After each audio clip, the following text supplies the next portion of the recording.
The video for January 19th, 2017 is entitled "The Challenge of Staying Positive."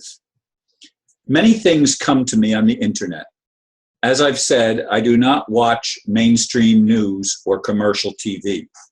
To me, while it is certainly a mixed bag, the internet is one place where we can get news that shines a light on the massive fraud and corruption in the world. There are those who advocate not taking sides. As they see it, polarity is just an illusion. Well, it's certainly a persistent one, as others have said. I have long allied myself with those visionaries who are willing to be activists. Yes, in my spiritual community, many in my spiritual community criticize me for that. To me, as long as we use money as a measurement of our ability to accomplish anything, we must first wrest control of that system from those who have long played very dark and cruel roles. Those who will be the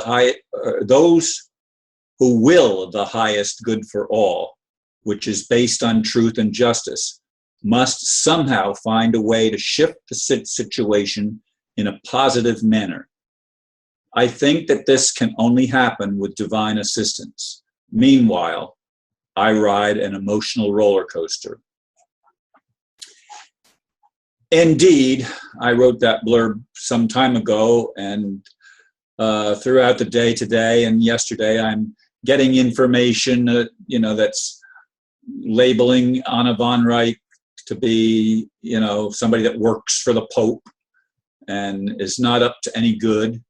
And others, of course, in the past have labeled the whole idea of reestablishing a constitutional republic in the United States has also been co-opted by people in Europe that are trying to keep everything the same while making it look different, if you get my drift there. And there's so much confusion from my point of view, because some of the people that I've depended on telling the truth are being challenged as being not truthful at all. The whole idea of the revaluation. I mean, I was told that the Zim in the Zimbabwe, from Zimbabwe, that's going to be one of the wealthiest currencies on the planet because of the tremendous wealth in the nation of Zimbabwe. But yet I have found and been shown all sorts of things that would indicate that there's not very much reliability on the Zim. The Zim is not going to be a high valued currency at all, if indeed it becomes an international currency.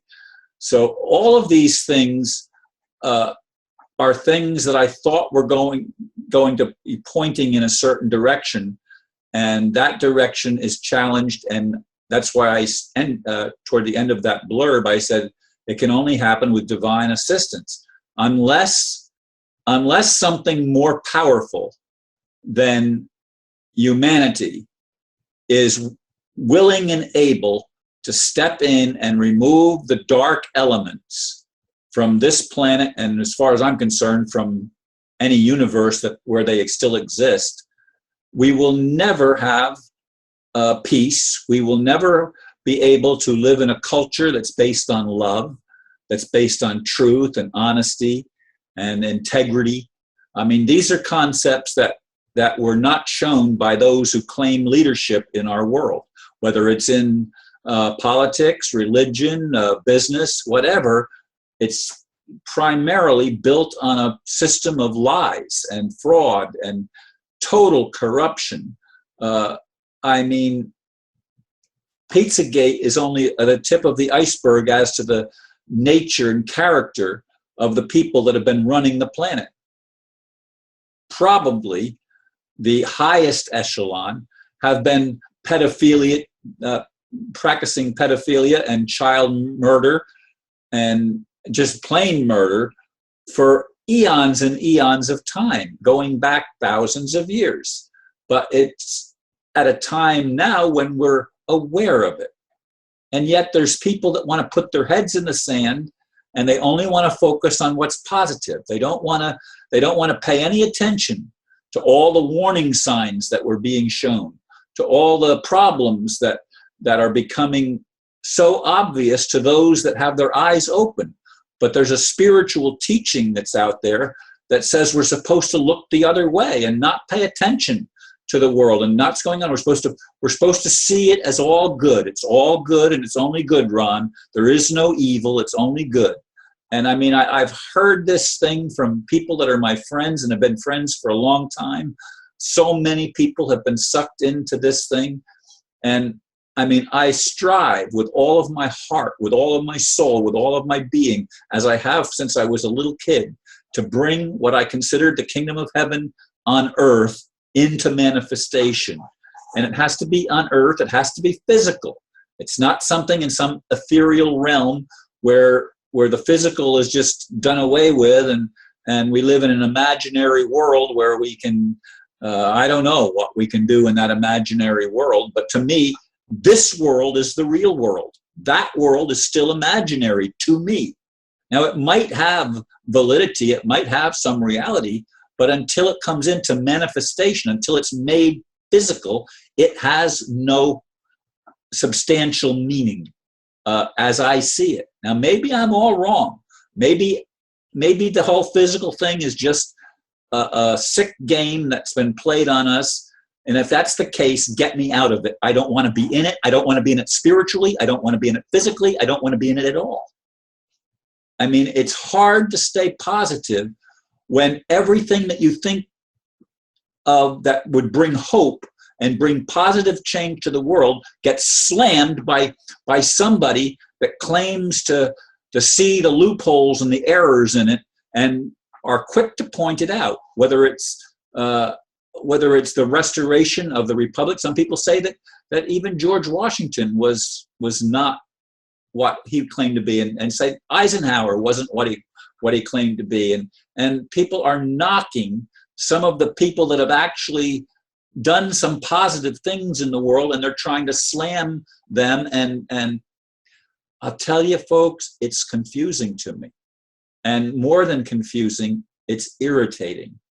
I mean, I want with all my heart to be able to see positive change, to see things that are unfolding, that bring about the kind of world that I've envisioned all of my life since I was a kid. And I don't see it happening. I sometimes do. That's the irony. Sometimes I see that, but then other times I get so much stuff thrown at me that it clouds what I'm able to see. It clouds the good that I hope for, the good that I expect. I mean, I know people that tell me this is the world that we have. Accept it the way that it is. It's not going to change. This is what we have. Deal with it. And I don't want to deal with it. I see the corruption. I see the insanity. I see the nonsense. I see the blatant fabrications and lies and cruelty and, as I said, inhumanity to humans, not to mention inhumanity to life in other forms, but inhumanity to humans. And it breaks my heart, and it tears me up inside. And I'm sorry. I mean, I'd like to be able to give a positive message, an upbeat message. And sometimes that's what I feel. Sometimes that's what I see with the eyes of a deeper understanding, maybe. I don't know. But when I come back into this world and try to make sense of it, it doesn't make sense. It doesn't gel. And I wrestle with it. It's a tremendous, tremendous challenge for me. Anyway, I appreciate prayers. I appreciate support in whatever way that I can receive support. It looks like I'm going to be able to find a place of my own fairly soon, sooner than I thought I was going to. This is good news, but at the same token, the world is not looking in a very positive way. Thank you for listening, and namaste.